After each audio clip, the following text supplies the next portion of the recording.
sözellik dönemine ve ilksel döneme tekrar dönmeye başlayacağız diye düşünüyorum ve hiçbir zaman da yok olmayacaklar bence.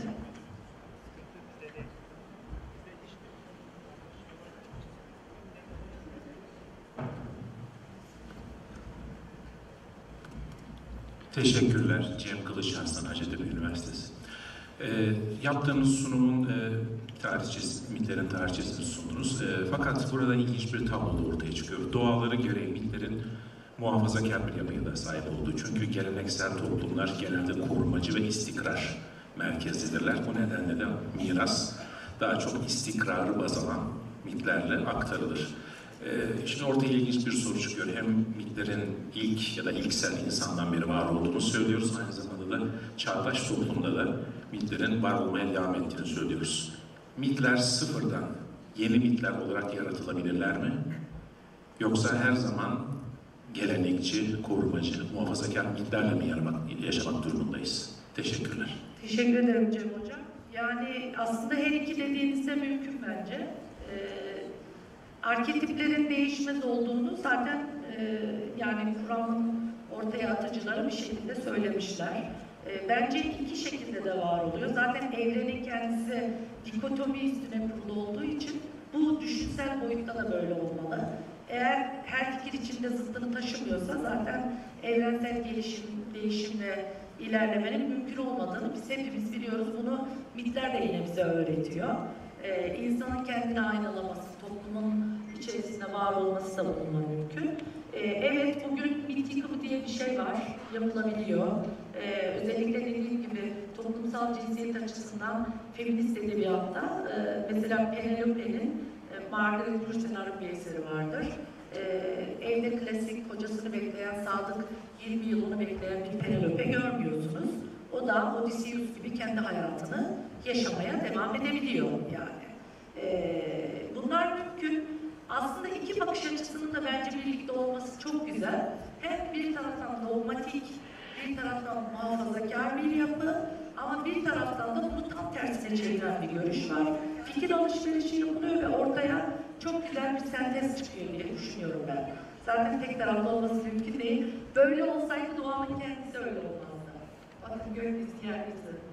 Yani her şey zıttıyla var. Teşekkür ederim hocam. Hocam konuşmanız için çok teşekkür ederim. Benim sorum aslında önceki iki soruyla da biraz bağlantılı. Bu yüzden aslında iki sorum olacak. Mitlerin ciddi bir tarihsel birikimden beslendiğini, tarihle ilişkisi olduğu üzerine bir söyleminizde bulundu. Zaten bu aşikarda bir durum. Benim merak ettiğim şey şu, aslında hocamın sorusu yani beni çok güzel açıkladı. Modern veya postmodern mitler var olabilir mi? Mitlerin dönüşümünden bağımsız olarak söylüyorum. Sıfırdan yeni mitler oluşabilir mi? Oluşuyor mu? Bunun ölçütü nedir? Bir ikincisi, mitler ve yani mitoloji doğaüstü veya fantastik olmak zorunda mıdır? Normal, sıradan olabilirler. Teşekkür ederim. Sıradan olmalarının pek mümkün olmadığını düşünüyorum. O sembolik değil ve merak unsuru çok katmanlı olması. İnsanın bulmaca çözmesi gibi bir şey. Yeniden yaratılabilir mi? Cem Hocam'a da söyledim. Yani Cem Hocam değil mi hocam? Yanlış söylemiyorum. O yeniden yaratılanların bile beslenme kaynağı bence. O sürekli değişmeyen, asıl olan mitler tabii ki alternatif yaratılabiliyor ama mesela bugün Metaverse diye bir şey var. Yani biz mesela bu dünyada biz acaba sanal bir evrende miyiz? Ne kadar biliyoruz? Biz şu anda gerçeklik olarak algıladığımız şeyin gerçeklik olduğundan ne kadar eminiz? Yani gözün işleri bilimsel olarak ortaya konulduğunda aslında bizim gözümüz şöyle ters görüyor. Ama biz bunu düz algılıyoruz bakın. Bunlar hepsi tartışmalı şeyler bence. Sıfırdan bence mümkün değil çünkü yeni olanlar da yine onlardan evriliyorlar. Evet yeni şeyler dediğim gibi Metaverse'le, video oyunlarıyla, filmlerle ve edebiyat eserleriyle bence yapılabiliyor. Yani postmodern toplumda zaten çok önemli unsurlarından bir tanesi göstergeler arasında ya da medyalar arasında dediğimiz şey çok büyük bir alışveriş içerisindeler ve birbirlerinden beslenerek artık düşünen değil, gören insana hitap etmenin bir yolunu bulmuş. Her yeni dönem kendisi yöntem buluyor bence anlatacak. Çünkü yeni olanı eskiyle anlatmak mümkün değil.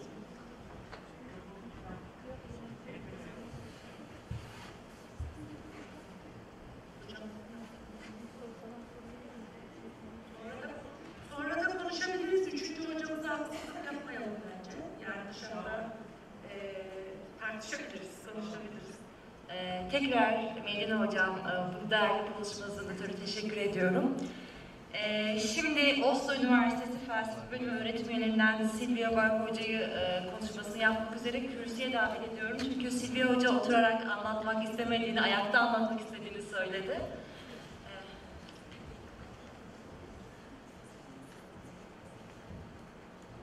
Siz gidiyor musunuz?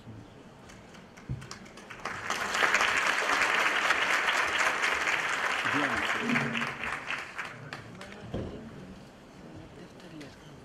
Yukarı.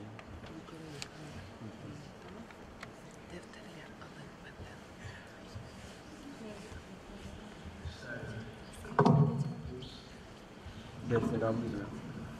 Yeah, thank you. Thanks a lot. Okay. Yes, well, I prefer to stand when I talk because I talk lots with my hands, so it works better when standing. Dear colleagues, dear organizers, I'm very glad and happy to be able to speak to you at this conference today, in person, in situ, not remotely from a screen on Zoom. And I'm of course greatly honoured to have been asked to deliver one of the keynote addresses at this place here, at this conference, so please let me extend my heartfelt thanks to the organisers of this, the third International Symposium on Mythology, for their most kind invitation.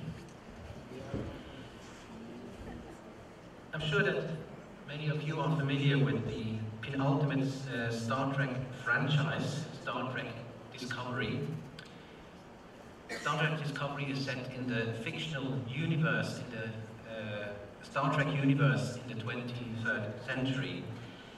And in an episode of the anthology TV series Star Trek Short Treks, this is an anthology that is based on Star Trek Discovery, the spaceship USS Discovery is portrayed as having held position in outer space for 1,000 years when it retrieves an escape pod with a passenger, a man named Kraft.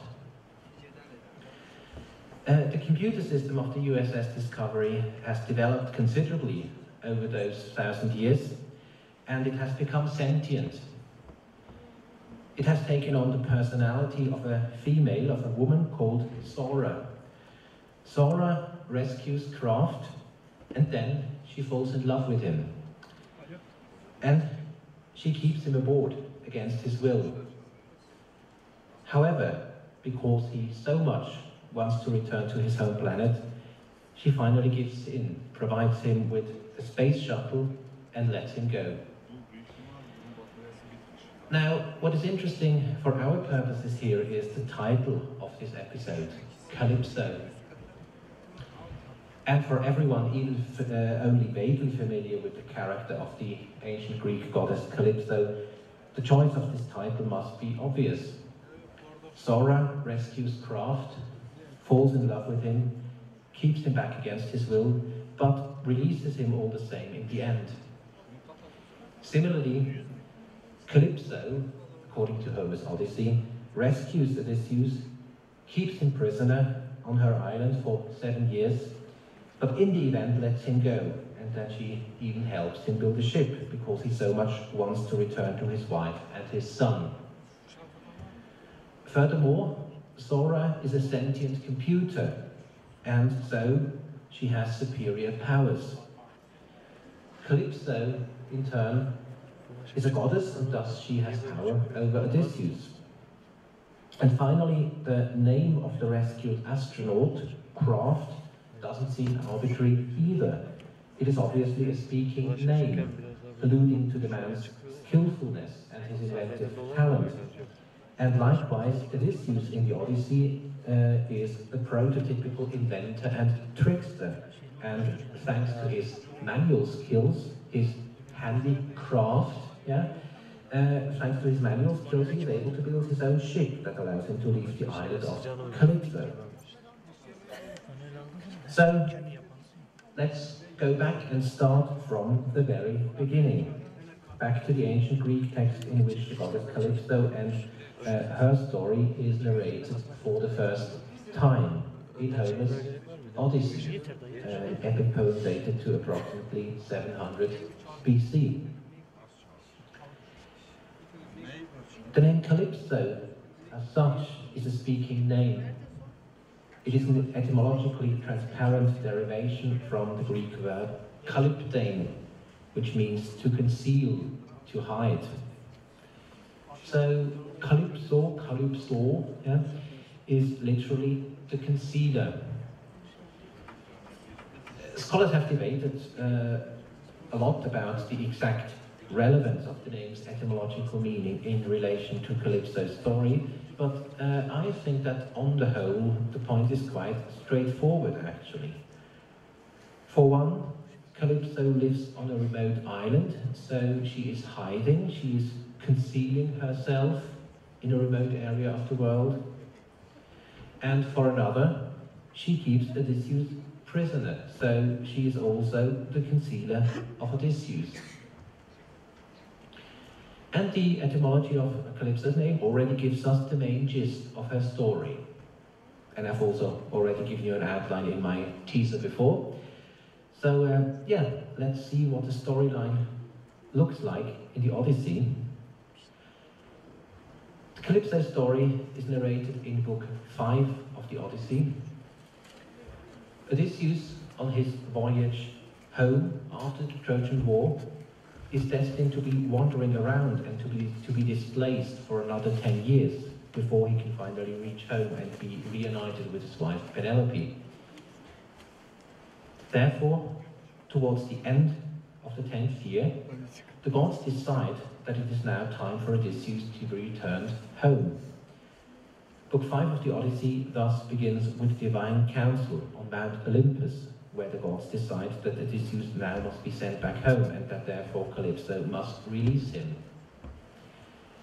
Hermes, the messenger god, is then sent to the Isle of Ogygia to deliver the message to Calypso. Odysseus has been kept prisoner by Calypso for 7 years already, after he was washed ashore on the island, having lost everything and everyone. She had rescued him, had given him food and shelter, and then she fell in love with him. So much so that she never wanted to let him go again. But now Hermes orders her to do so, to let him go. And yeah, Calypso is of course not happy about this, but she knows that she cannot object to the orders, to the decision of the Olympian gods. Nevertheless, she makes a last attempt at turning the tables. Calypso is, of course, immortal as a goddess, and Greek deities have the ability to make selected humans immortal if they want to. So this is what she offers Odysseus, immortality, on condition that he stays with her for good. However, Odysseus declines the offer. He'd rather grow old and die eventually if only he can be reunited with his wife Penelope. Thus, Odysseus has forfeited the prospect of becoming immortal, while Calypso has lost her last hope. But then, surprisingly, she doesn't get angry, but she totally changes her attitude. Not only does she Odysseus let go, but she even assists him in timbering a raft, a ship, and she provides him with clothing, with food and water for his voyage on high sea. And so Odysseus leaves Ogygia and soon approaches the Isle of Scheria, where he is going to meet his next benefactors, the Phaeacians. But first he has a last unpleasant encounter with his arch-enemy, the sea god Poseidon, who torments him once again with a sea storm that almost makes him drown. So this is the content of book 5, the story of Calypso and Odysseus. Then, when Odysseus finally arrives on Scheria, at the place of the Phaeacian, he tells the Phaeacians what has happened to him before. He tells them the whole story. And so in this context, he also mentions Calypso. So basically, he provides the Phaeacians with a summary of the book, content of book 5. And in this context, it is now highly interesting to see that Odysseus characterizes Calypso with 2 negative adjectives. First, he calls her Doloessa, which means deceitful, untrustworthy, sly. And secondly, he also calls her Danae, which means dreadful, terrible, terrifying. So the question arises, why is Odysseus so negative about Calypso? After all, she has rescued him. Scholars have speculated and debated a lot about this, and there used to be, for a while, there used to be quite wide theories about, Calypso originally having been an underworld deity or something similar. But the answer is, in my opinion, quite much more straightforward. The point is simply that the narrator of Book 5 is the primary narrator of the Odyssey, whereas in Book 7, Odysseus is telling the story, his version of the story. He's a secondary narrator, so narratologically, one would say that the characterization of Calypso is here focalized through Odysseus. Odysseus is telling the Phaeacians his version of the story. He's telling them how he perceived Calypso, her character at his sojourn on her island. So the passage does not tell us so much about the actual nature of Calypso. It tells us rather much more about Calypso from Odysseus' point of view. But nevertheless, this passage in Book 7 has had a great influence on later interpreters and commentators, and so also in parts on the reception of Calypso in later times, as we will see shortly. Right, but let's first look at Calypso as such again, Calypso in the Odyssey. When we analyze Calypso's behavior and her actions holistically, then we can see that Calypso serves several functions in the Odyssey. She adopts several roles that are complementary or even contradictory. First, Calypso clearly serves the role of a savior and a helper. She rescues Odysseus, she gives him food and shelter, and when she is later forced to release him, she provides him with clothing, with food and water. So she's a constant helper. And Calypso saving and helping Odysseus ties up with a widely known motive in mythology, namely that of a female divine helper. In this role, Calypso is congruent with Odysseus' principal helper, the goddess Athena. Athena, who accompanies and assists Odysseus throughout his entire journey. However, the kind of help the two goddesses offer is different. Calypso's help is much more practical, much more down to earth, so shelter, clothing, food, water, that sort of thing. Whereas Athena offers Odysseus more general guidance and support. Now, in complete contrast to Athena, Calypso is also Odysseus' lover, and hence also a potential partner. And one has to say, although Calypso does keep Odysseus prisoner, it is clear that she is genuinely in love with him.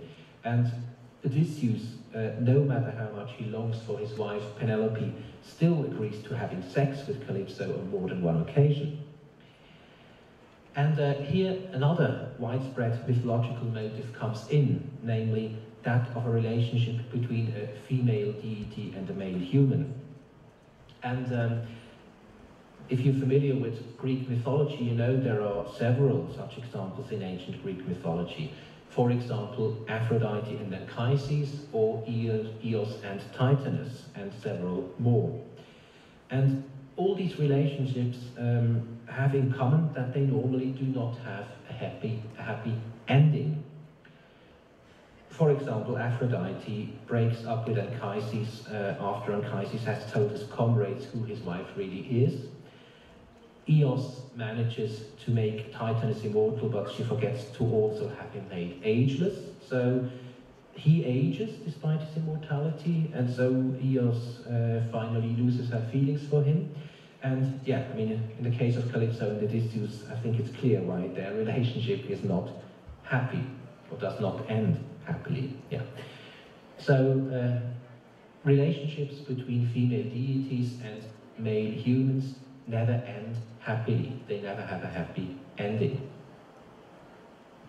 And finally, another aspect is the power relation between Calypso and Odysseus. This is also worth some more consideration.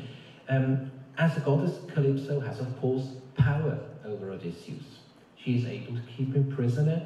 She can coerce him into having sex with him, although it doesn't seem that he disenjoys it so much, but still, and she has the capacity to make him immortal. Yeah.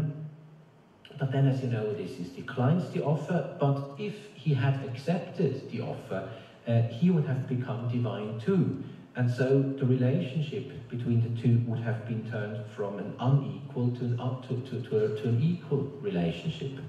And therefore, I think the Calypso and Odysseus story is actually a rare example where there is a real chance of a relationship between a goddess and a man ending up as a relation on an equal footing. But the option remains hypothetical, of course, because Odysseus decides against immortality. Right. So, excuse me.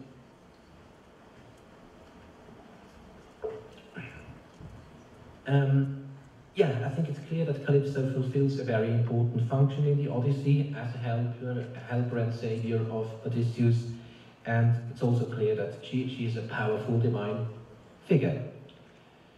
And accordingly, Calypso is repeatedly called Diatheaon, which means the divine among the goddesses, hence the title of my lecture. This is a standard designation, a standard epithet, which is used 11 times in Book 5 of the Odyssey in relation to Calypso.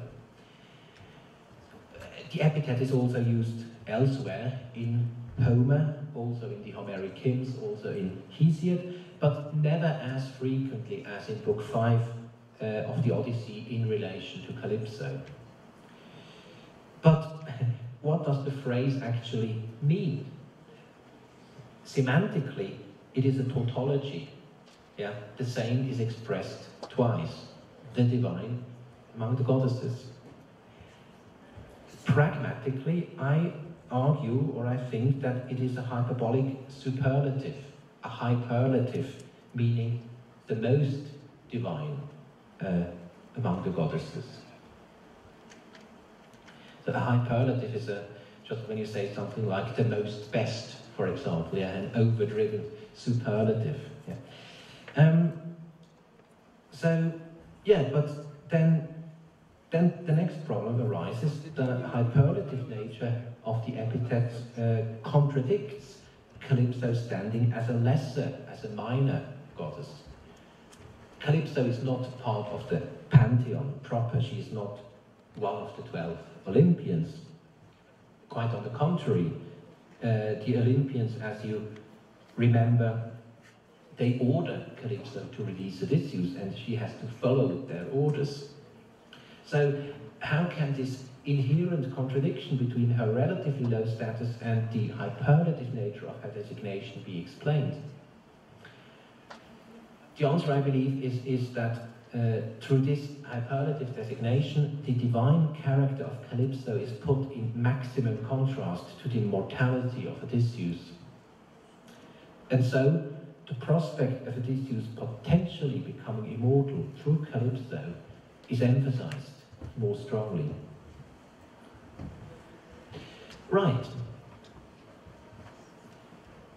So much about Calypso in the Odyssey.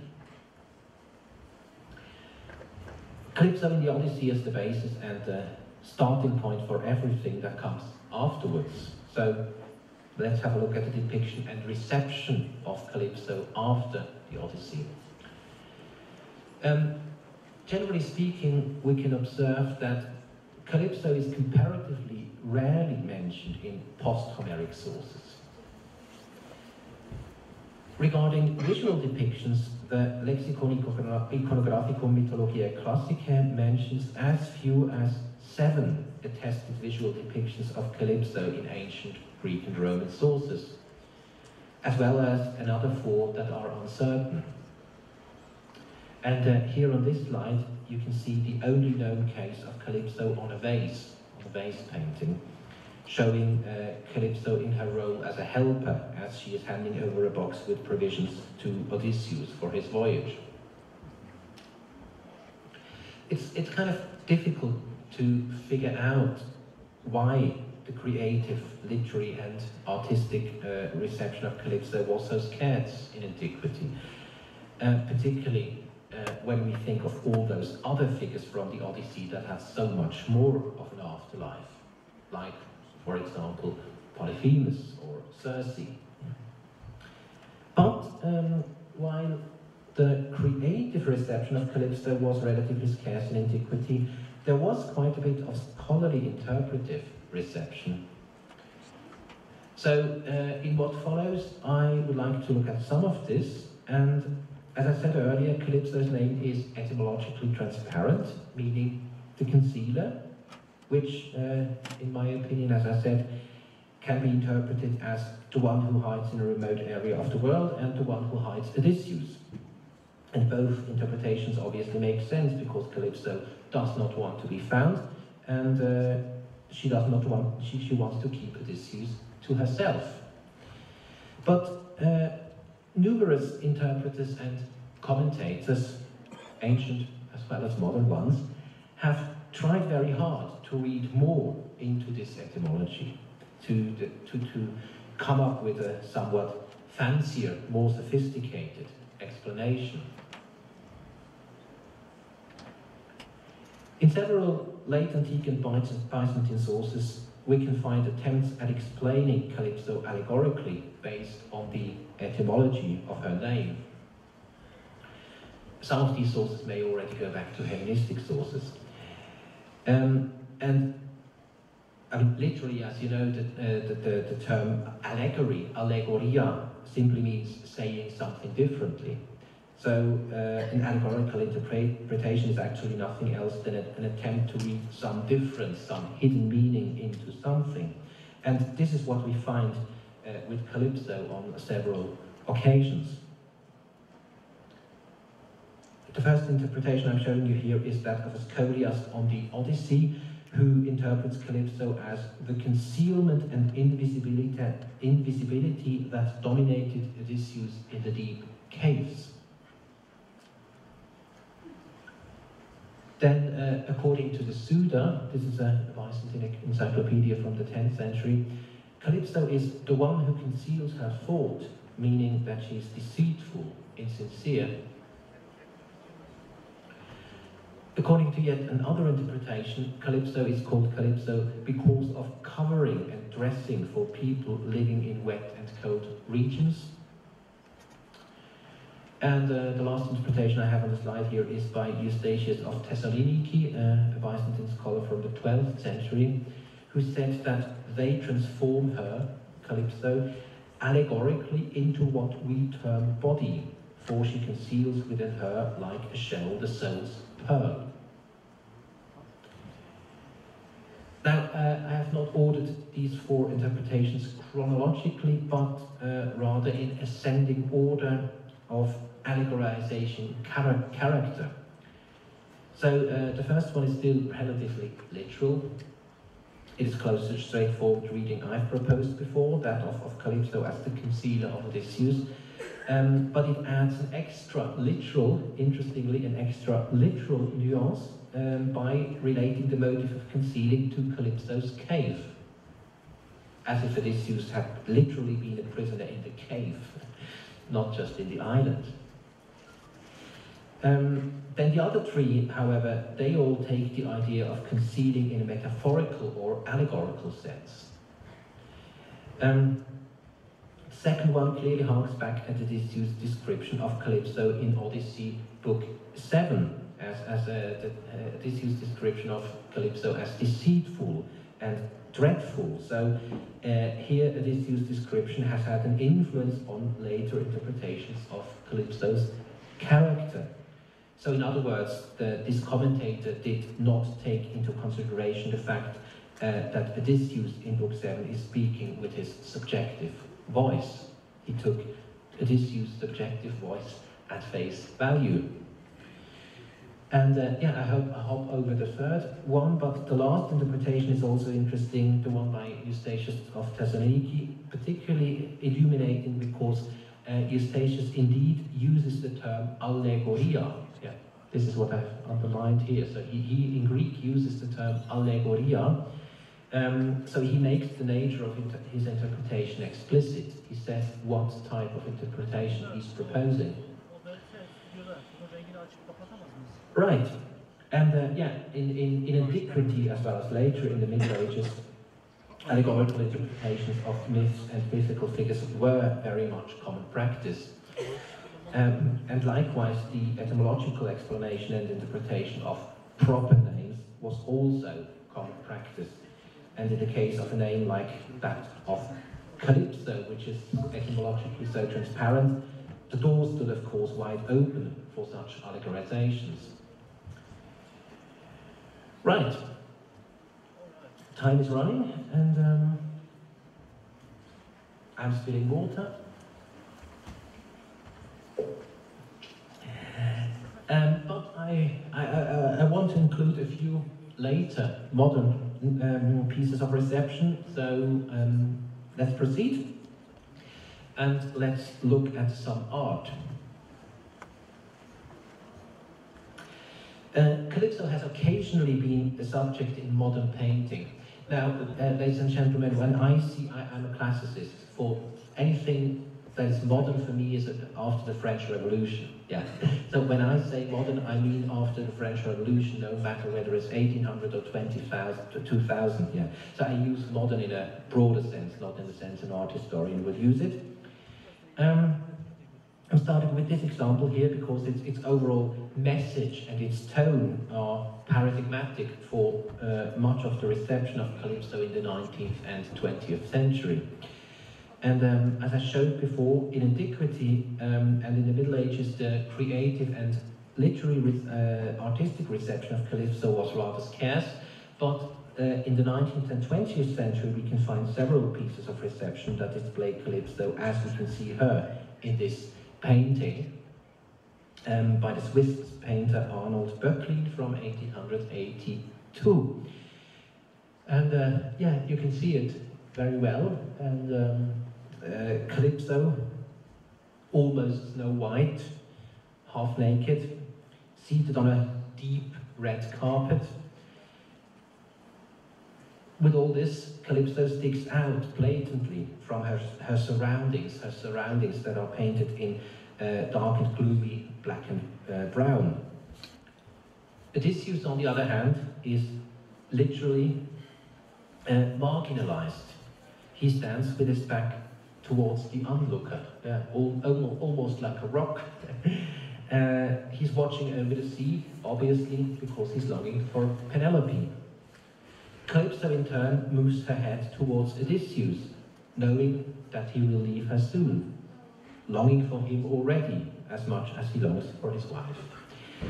And yeah, as compared to the Odyssey, there is a clearly recognizable shift of emphasis here. In the Odyssey, Odysseus and his longing for his home and his wife are in the center. Here in Böcklin's painting, the focus lies on Calypso, on her longing for Odysseus and on her eternal solitude. Yeah. Yes? It's very difficult because I have not finished.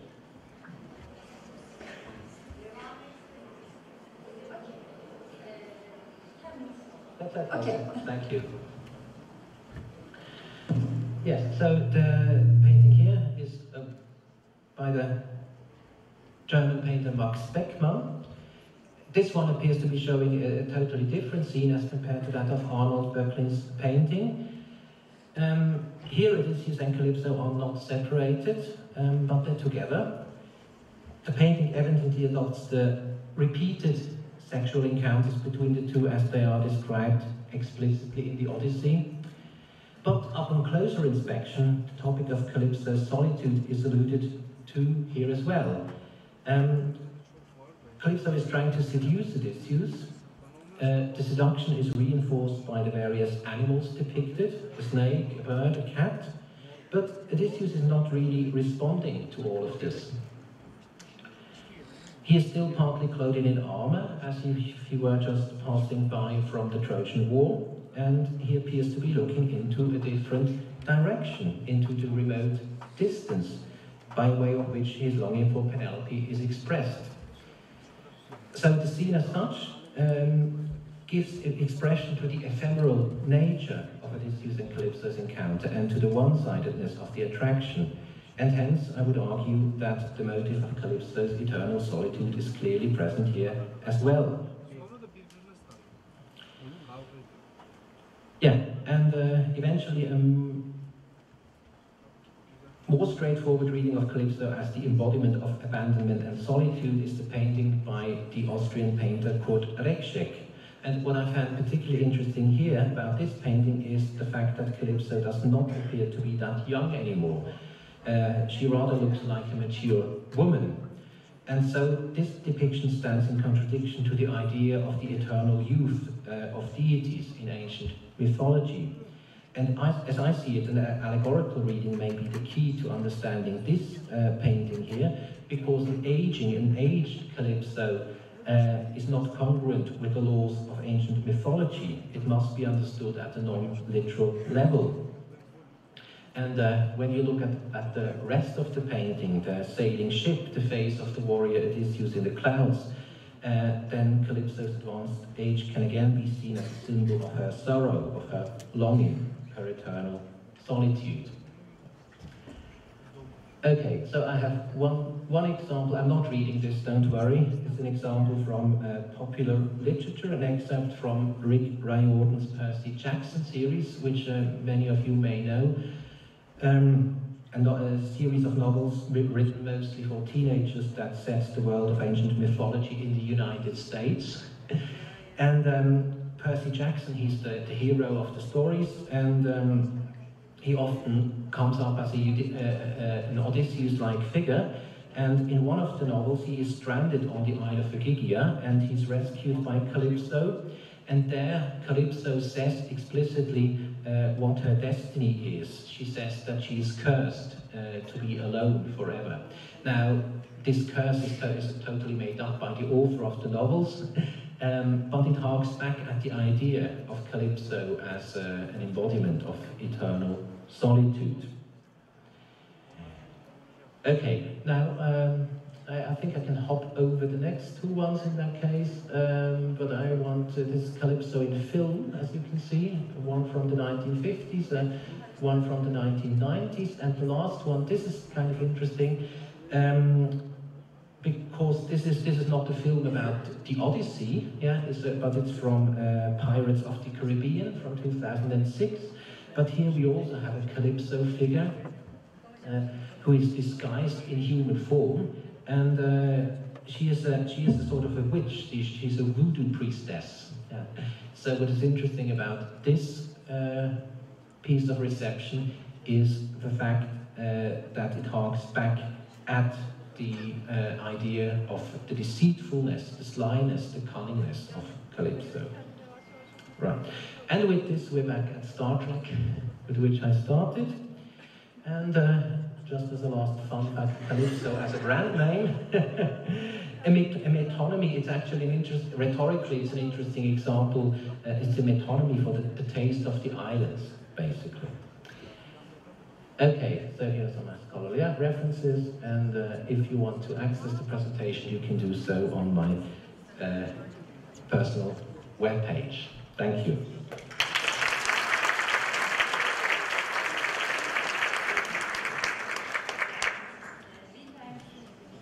Professor Bar for his speech. Do you have any questions to Bar? Well, I think in view of the fact that I had to rush through my lecture, it would be fair if we take a break now, and anyone who wants to ask me a question can approach me afterwards. And there is just one.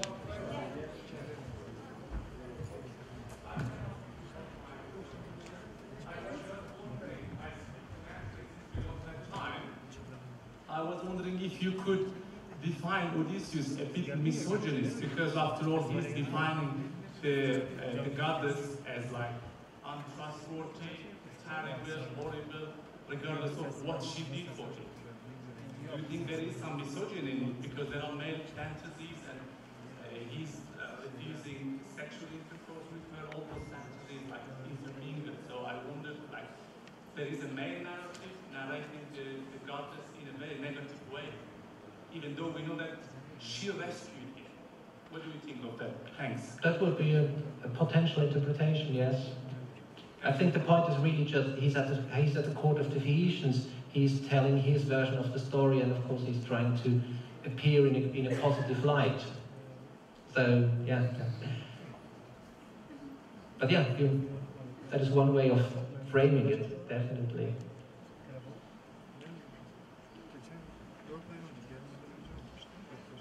May I ask something? I was actually in the opposite way. I thought maybe there was misandry instead of misogyny, because I think instead of that, I felt like there was like some rooted sexism, because the woman was always appeared to have positive views. Like, I thought there was an attempt to actually alleviate the severity of the situation, because in which light you look at it, I thought it was a negative thing to keep someone under your domination when it's not desired. Well, I mean, what shall I say? Well, in antiquity, slavery was normal. So, from that point of view, it was not. The gods are normally not nice towards humans. That is one thing that is always kind of typical in antiquity. So, if the gods want something, they take it. I think that is the point. Yeah. Hello. By the way, I've got also a question. I just want to say that firstly, thank you for your nice and same time effective presentation. That was really an honor for me to having you here. And my question is, why doesn't the goddesses Athena get Odysseus from sooner actually? I mean, it's kind of like, not the mythological part actually, but I just want to learn and, let's say, explain it later. So what do you think about it? Well, there is a narratological reason to that, and that has to do with destiny. He's destined to be on his way home for 10 years. It obviously doesn't really matter that he's 7 years on that island. Yeah, but he's destined to finally get home. But then the narrative is not always logical. Yeah. And we don't know what the gods have been quarreling about before. Yeah. The Odyssey starts in the middle of something at the end of the 10th year. So I think it has a lot to do with how the narrative is structured and how tension is built up, so to say. Yeah. But his main destiny is to be on his home, on his way, not to return home before 10 years have gone. Thank you.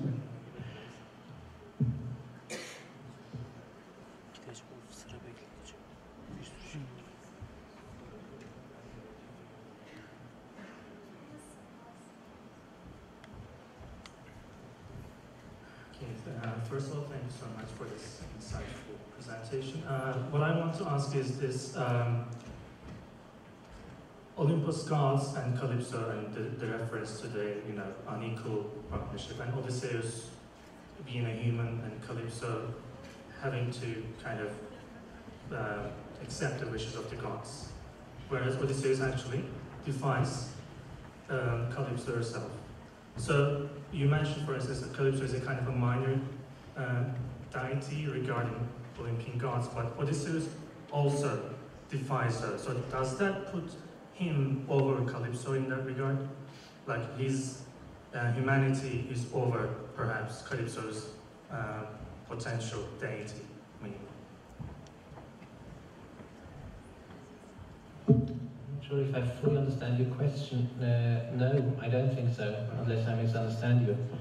Because she offers him something, but her offer goes against the decision of the Olympian gods.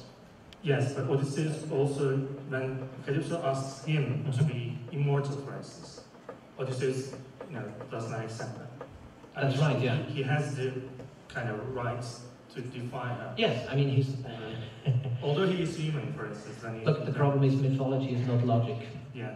I think that is the answer to it. No, yeah. It's interesting the way he answers her. He does it very, he chooses his words very wisely. Yeah, because Calypso kind of threatens him. She says to him, "Oh, but don't you dare say that you prefer your wife over me." And then he says, "No, of course I don't. You're the most beautiful of all, but still I want to go back to my wife." Yeah. Hello. I would like to add a mark additionally. For example, we can accept this motive as unwanting immortality by human, like in Gilgamesh or Enuma Elish from Mesopotamia. So we can establish this thing as a motive rather than a logical, mythological interpretation, let's say, right? That is, yeah, I agree. It's not the only, there are several cases of where the idea of apotheosis, making someone immortal, is in the air, so to say. And not every human wants to be immortal. Okay, thank you very much. Absolutely. Thank you. Thank you.